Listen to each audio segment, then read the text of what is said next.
Hello नमस्कार दोस्तों। अ, देखिए सवाल में क्या कह रहा है कि पाइप एक्स और वाई अकेले क्रमशः 30 घंटे और 45 घंटे में भर सकते हैं। मतलब एक्स जो है 30 घंटे में भर सकता है और वाई हमारा 45 घंटे में भर सकता है। ठीक है, तो टोटल वर्क मान लीजिए 90 है और इसका अगर निकालेंगे कैपेसिटी इसकी आ जाएगी 3 और इसकी आ जाएगी 45 यानी 90, इसकी आ जाएगी 2। अब कह रहा है कि यदि पाइप एक्स और वाई जेट के साथ बारी बारी 1 घंटे काम काम के लिए खोले जाते हैं। ठीक है, 1 घंटे के लिए खोले जाते हैं। मतलब 1 घंटे एक्स चल रहा है, फिर 1 घंटे वाई।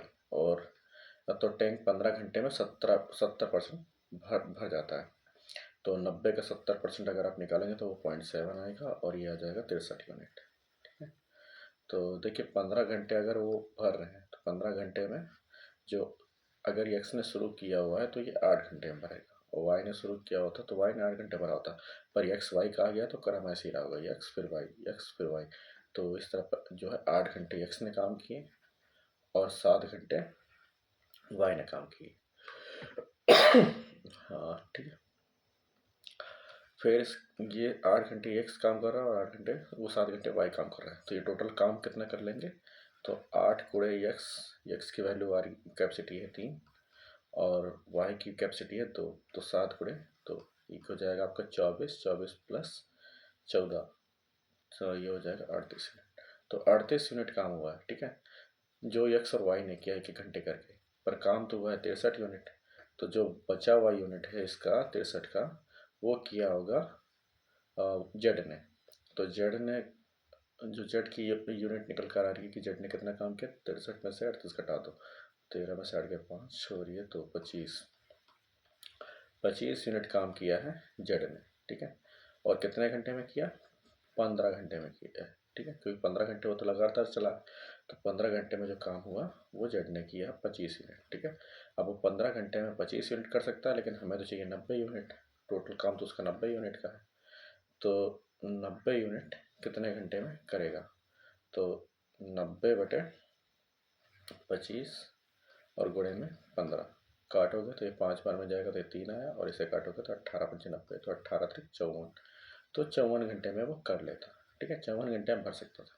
लेकिन लास्ट में ये कहा गया है कि टैंक को पूरी तरह से भरने में जेट के द्वारा लिया गया समय कितना है, यदि उसकी क्षमता में 50% की वृद्धि हो जाती है। अगर क्षमता में 50% की वृद्धि हो रही है, मतलब 2 से 3 हो जा रही है, तो जो समय है वो कम लगेगा। तो समय कम लगेगा मतलब 3 की जगह पे 2 लगेगा। तो जो 54 है, पहले 3 लग रहा था और अब कितना लगेगा, 2। 50% की वृद्धि के बाद। ठीक है, तो आप काट दोगे तो ये 18 आएगा, 18 दूनी 36, तो 36 घंटे इसका आंसर है। ठीक है, दूसरा सवाल देखते हैं। दूसरे सवाल में कहा गया है, देखिए अगर सोल्यूशन अच्छा लगता है तो प्लीज़ चैनल को लाइक सब्सक्राइब जरूर करिए। ठीक है, ताकि मैं आगे भी ऐसे वीडियो बनाते रहूँ।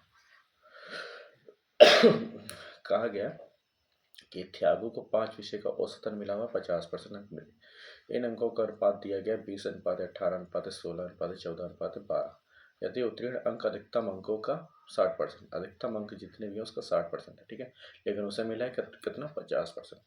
तो कहा जा रहा है कि प्रत्येक विषय में अधिकतम अंक समान है, तो परीक्षा में कितने विषयों का उत्तीर्ण हुआ।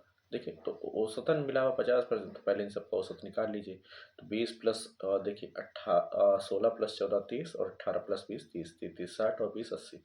तो टोटल उससे मिले 80 अंक। अगर औसत निकालोगे तो बटे 5 और 16 बचे 80, तो 16 अंक जो है उसके 50% है। ठीक है, लेकिन हमें तो चाहिए 60%। तो 60% कितने हो जाएंगे, ये 50% 16 है, तो 10% तुम्हारा आ जाएगा ये 3.2, और 3 क्षेत्र 18 और ये आपका आ जाएगा 19.2। ठीक है, क्षेत्र 18 क्षेत्र 12 और एक और जोड़ देंगे 1.2, तो 19.2 जो नंबर है वो तुम्हारा है 60% का। ठीक है, नहीं तो ऐसे भी निकाल लीजिए 16/50 करके और गुणे में 60। ठीक है, काट पीट देंगे तो 19.2 है। तो जो 50% आ रहा, वो 60% आ रहा, पास होने के लिए जो नंबर चाहिए वो है 19.2। और 19.2 में कितने में पाया हुआ है, इससे ज़्यादा केवल एक विषय में पाया हुआ है। ठीक है, कि 20 नंबर जो पाया हुआ है सिर्फ यही आपका 19.2 से ज़्यादा, तो बाकी सब में वो फेल है। तो कितने विषयों में फेल हो गया? 1 2 3 4, वो 4 विषयों में फेल है। ठीक है, तो इसका आंसर है 4 सब्जेक्ट, 4 सब्जेक्ट में फेल है। प्लीज़ लाइक सब्सक्राइब ज़रूर करिएगा।